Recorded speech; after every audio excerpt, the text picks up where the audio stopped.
Well, I've made it back, guys. And from where did I make it back? You know where I've been. I've been down south of the border. That's right, down Mexico way, in the hop dead zone, the wasteland of beer without hops. That's right, it's either corny and sweet with a little bit of floral hops, or it's caramel sweet with a little bit of hops. You've got your choice. Straight up adjunct lager, or maybe like a Dunkel lager, an amber. Yum, yum. Unless you are fortunate enough to find a craft beer with a bit of hops in it, like I was this time, but there's still very little hops down Mexico way. So, as is my tradition, starting, I guess, last year or whatever, I go out and I find me the biggest, hoppiest freaking beer I can put my paws on. And what beer do we have to fill the hop void in my life this time? Well, we've got a beer from Thomas Creek Brewery out of Greenville, South Carolina, US of A. Yay, yay. And what beer is it? It's their Up the Creek Extreme IPA. That's right. This beer clocks in at 12.5% ABV and 143 IBUs. Now, they're calling this an Imperial IPA, but really, it's like our friends over here. Kind of a Triple IPA. When you've got that much booze and that much hops in it, we're moving into sort of like barley wine territory now, aren't we? American barley wine, that is. Now, for hops in this beer, they're using Warrior, Nugget, Amarillo, and Willamette. I like all them hops. And I like a lot of them hops because I've been craving some freaking hops. Now, for malt, what are we using in this? We're using 2-row, we're using Caramel 20, Special B, and Caramel 120. So, this is a big burley beer. I actually, by the Jillian date that they put on the front of the bottle, if you hold it up to the light around here in this next zone, you can find it. And this is about 2.5 weeks old. So, I'm thinking it should be at least pretty hoppy. If not, it's going to be a big-ass beer that gets me cronked, at least, besides the 4% lovelies I've been drinking for a couple weeks. So, it's time to pop the top on this, stop flapping my gums, put this in the glass, and tell you what's up. Oh, what's up? What's up the creek? That's right. Time to pop it, baby. Let's see. Come on.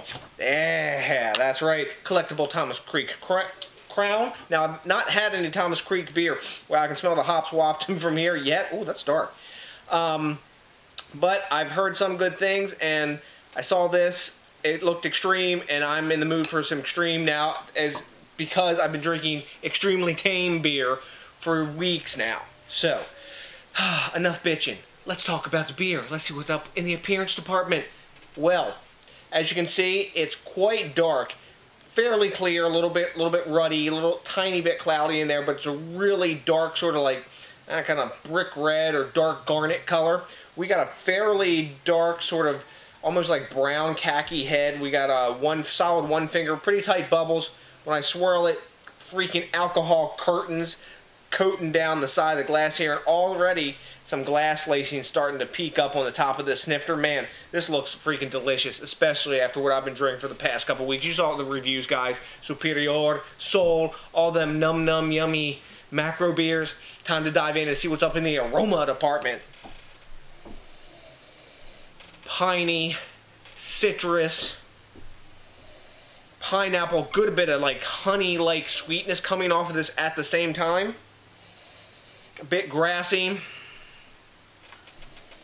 It's a big, sweet, piney, grassy, citrusy sort of pineapple-y aroma coming off of this. This is a 12.5% beer, so this is no lightweight.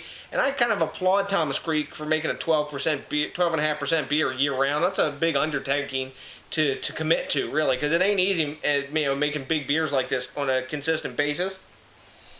Man, smells awesome. The aroma actually, in some ways, reminds me of Bigfoot, which is an awesome barley wine. So, I'm saying barley wine already because I've drank enough of these at this point that I know most of them are barley wine, except save maybe the Captain Lawrence here.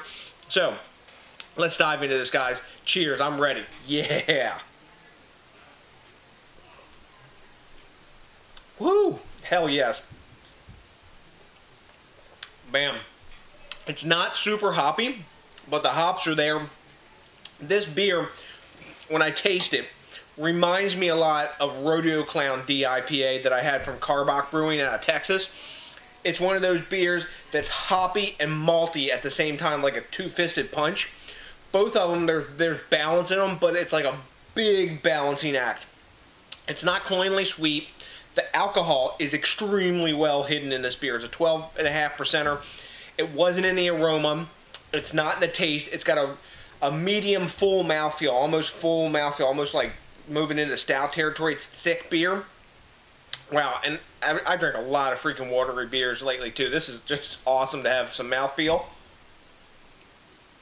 But it's got this like piney, resinous thing going on with floral hop in there, as well as like some dank undertone.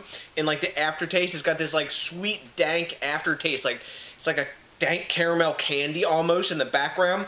The only hint that you get there that is 12.5% is the warming you get in the chest, but it's not in the taste. That's really impressive for a big beer like that. Goes down super smooth. Carbonation's like real velvety on it almost. It's got almost like a creaminess to it. Wow. But it's that, like I said, this beer is so reminiscent of Rodeo Clown when I drank it, but it's actually Rodeo Clown had a little bit more alcohol taste to it than this beer does, and that's like I think a 9.5% Rodeo Clown. I can't remember offhand, but you can take a look at my review on it, and it'll have the geek info there for you. But wow, easy, really easy drinking for what it is. Now I don't know if I would necessarily call this like a DIPA, because the hops are really tamed down and they're really balanced with the malt. So it's an interpretation on like a really big, it's kind of like a East West Coast kind of barley wine, I think, really, to me, how it tastes. But 143 IBUs, because of the balance that's in there with the malt, you really wouldn't know that. So they say, you know, that this is the beer that, you know, because it's so extreme and because of its balance, you got to watch out or you'll find yourself up the creek. And that's no shit, because if you had a couple of these, they're real sneaky. You could down this beer fairly quick because of the great hiding of the alcohol and that sweetness in there that makes you want to have more to drink. And actually, even though it's pretty sweet, it has a fairly dry finish to it, so it brings you back for more. You would find yourself up the creek with this bad boy. This ain't one you drink and go for a little drivey after this. No, you go have this and maybe go nights. So you hear me flapping my gums. I'm digging this beer. I'm loving extremeness right now because I've been in drinking freaking mediocrity for a couple weeks here. So how do we grade a beer like this? Beer Advocate gives it an 84. I can totally see somebody giving this beer an 84. Why?